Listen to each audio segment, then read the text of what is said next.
بچوں کو ایسی تعلیم دو جب تک کہ بچہ قرآن کریم نہ سیکھ لے، قرآن کریم اس کو پڑھنا نہ آ جائے، اس وقت تک کسی اور کام میں اس کو مت ڈالو۔ ہمارے ہاں الحمدللہ مسلمانوں کی تاریخ یہ ہے کہ سب سے پہلی تعلیم جو بچے کو دی جاتی تھی وہ قرآن کریم کی ہوتی تھی، ناظرہ ہی صحیح، لیکن ناظرہ قرآن کریم بھی انسان کی زندگی میں انقلاب برپا کرتا ہے۔ اگر صحیح طریقے سے ناظرہ پڑھ لے نا بچہ تو اس کے دل میں ایمان کا بیج پڑ جاتا ہے، اور پھر آگے وہ ایمان کا بیج اس کو بہت سی برائیوں سے روکتا ہے۔ تو جب تک اس بات کا یقین نہ ہو جائے کہ میرا بچہ قرآن کریم پڑھنے کے قابل ہے، اس وقت تک اس کو آگے نہ بھیجو۔ اب ہمارے ہاں وزیر تک بن گئے ہیں لوگ، اور جب ان سے کہا گیا قل ہو اللہ پڑھ لو تو قل ہو اللہ پڑھنے نہیں آ رہا۔ تو وہ در حقیقت یہ اس لیے کہ ہم نے ہمارے ذہن سے دین کی تعلیم و تربیت کی اہمیت ہی ختم ہو گئی۔ ہمارے دل میں اس کی اہمیت ہی نہیں ہے کہ ہمارا بچہ جو ہے وہ دین کی معلومات، دین کا علم حاصل کرے۔ نہ صحیح، ٹھیک ہے، ہم نے یہ نہیں کہتے کہ آپ ہر ایک کو عالم دین بناؤ، ہر ایک کا عالم دین بننا بھی فرض نہیں ہے کہ آپ پورا درس نظامی پڑھاؤ 8 سال تک، لیکن اگر کم از کم جو انسان کے ذمہ فرض عین ہے اس کا علم تو بچے کو ہر حال میں ہونا چاہیے، اور اس کے لیے کسی ایسی درسگاہ، الحمدللہ اب ایسی درسگاہیں موجود ہیں جس میں جو دنیاوی تعلیم کہلاتی ہے وہ بھی الحمدللہ اس میں پڑھائی جاتی ہے،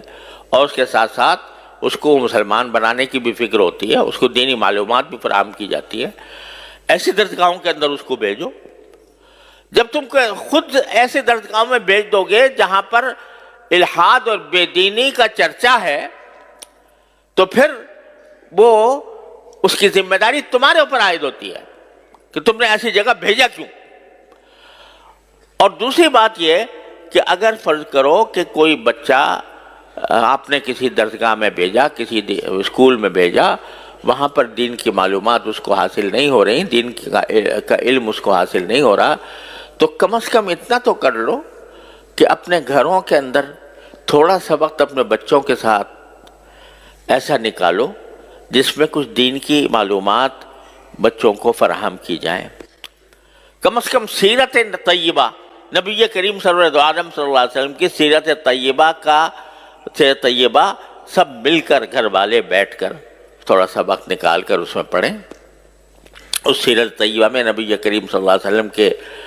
حالات زندگی بھی ہیں، اس میں نبی کریم صلی اللہ علیہ وسلم کے اخلاق بھی ہیں، آپ کی معاشرت بھی ہے، آپ کے سکھائے ہوئے آداب بھی ہیں، وہ سارے کے سارے اکٹھے بیٹھ کر پڑھیں۔ اس میں کیا مشکل کام ہے؟ رات کو تھوڑا سا وقت سونے سے پہلے اپنے سارے بچوں کو جمع کر کے اور اس میں خود نبی کریم صلی اللہ علیہ وسلم کی سیرت طیبہ کی کوئی کتاب پڑھ لو سب بیٹھ کے، اور اس کے اندر نبی کریم صلی اللہ علیہ وسلم کی سنتیں بھی اس میں بیان ہوں گی۔ ایک کتاب ہے اسوہ رسول اکرم صلی اللہ علیہ وسلم، میرے شیخ حضرت عارفی قدس اللہ تعالیٰ سرہ کی کتاب ہے، وہ سامنے رکھ لو، اس کو تھوڑا تھوڑا کر کے پڑھو اور سب اس کو سنیں، اس کو سمجھے، تو کم از کم گھر کے ماحول کے اندر ایک ایسا مدرسہ قائم ہو جائے گا، اور یہ اصل مدرسہ ہے۔ نبی کریم صلی اللہ علیہ وسلم کے عہد مبارک میں کوئی باقاعدہ مدرسہ نہیں ہوتا تھا، صفہ تھا جس میں صحابہ کرام مختلف علاقوں سے آ کر تھوڑے سے پڑھ گئے تھے، وہ انہوں نے تو اپنے آپ کو خاص کر لیا تھا اس کے لیے، لیکن ہر صحابی کا اپنا گھر خود مدرسہ تھا دین کا۔ ہر صحابی کے گھر میں تذکرے نبی کریم صلی اللہ علیہ وسلم کی سنت کے ہوتے تھے، آپ کی سیرت کے ہوتے تھے، اس کے نتیجے میں جو اولاد پیدا ہو رہی تھی وہ اولاد بھی سیرت اور سنت کے سانچے میں ڈلی ہوئی تھی۔ اس میں کیا مشکل کام ہے؟ میں کہتا ہوں 15 منٹ نکال لو، صرف 15 منٹ روزانہ،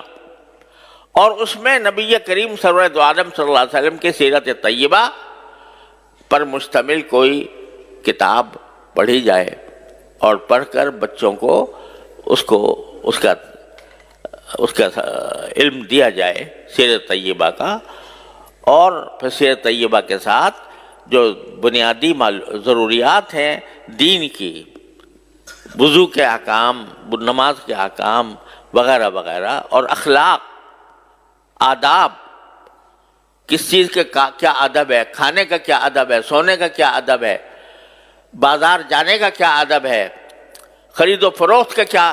ادب ہے، یہ ساری باتیں رفتہ رفتہ روزانہ کر کے اگر 15 منٹ بھی روزانہ ہر انسان، ہر مسلمان نکال لے اور اپنے اولاد کی اس طرح تربیت کرنے کی فکر کرے تو انشاءاللہ اللہ تعالیٰ کی رحمت سے ایک انقلاب آ جائے گا۔ لیکن چونکہ فکر نہیں تو اس کی وجہ سے یہ چھوٹا سا کام بھی نہیں ہو پا رہا،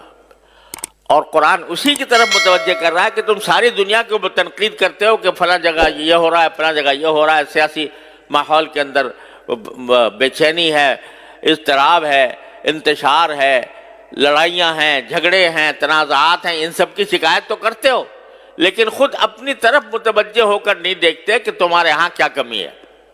اگر تم فرض کرو کہ مکمل طور پر اسلامی احکام پر عمل کر رہے ہو، لیکن تمہاری اولاد اور تمہارے گھر والے دوسری طرف جا رہے ہیں، اس کی ذمہ داری بھی تمہارے اوپر عائد ہوتی ہے۔ اپنی فکر کرو، اور اس کا ایک آسان راستہ میں آپ حضرات کی خدمت میں عرض کر رہا ہوں کہ 15 منٹ نکال لو روزانہ رات کو، اور اپنے گھر والوں کو جمع کر کے اس میں سیرت طیبہ اور احکام شریعت کی کتاب حضرت حکیم محمد مولانا تھانوی رحمۃ اللہ علیہ کی حیات المسلمین ہے مثلا، وہ پڑھ کے، بہت آسان کتاب ہے،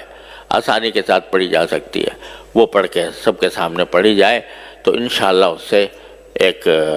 ماحول پیدا ہوگا